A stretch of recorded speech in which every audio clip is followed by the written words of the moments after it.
ఈరోజు మా ఫ్రెండ్స్ని చూపిస్తాను రండి మీకు. మేము డిగ్రీ చదివేటప్పుడు మేము ఓన్లీ క్లాస్మేట్సే కాదు, హాస్టల్లో రూమ్మేట్స్ కూడా. ఆ 3 ఇయర్స్ ఆల్మోస్ట్ 6 ఇయర్స్ తర్వాత అందరము కలిసాము. ఈ 6 ఇయర్స్లో అందరికి మ్యారేజెస్ అయిపోయి బిడ్డలు పుట్టేసి చాలా జరిగినాయి. కావాలని అందరం కలిసి చిల్ అవుతున్నాం అని మీరు అనుకుంటున్నారు కదా, ఇప్పుడు చెప్తా వినండి. అందరం కలిసామన్న ఆనందంలో ఉక్కిరి బిక్కిరి అయిపోయి కష్ట సుఖాలన్నీ పంచేసుకున్నారు.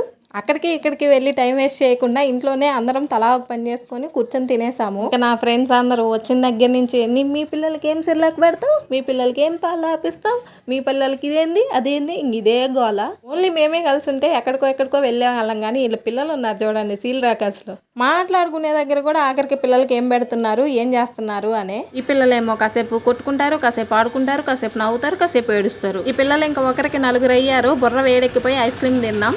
మీకు ఇలాగే ఒక బ్యాచ్ ఉందా, పైగా వాట్సాప్ గ్రూప్ ఉందా, మీరు ఎప్పుడు కలిసారు అనేది కామెంట్ చేయండి. వీళ్ళందరిలో సింగిల్స్ ఎంతకై నేనే.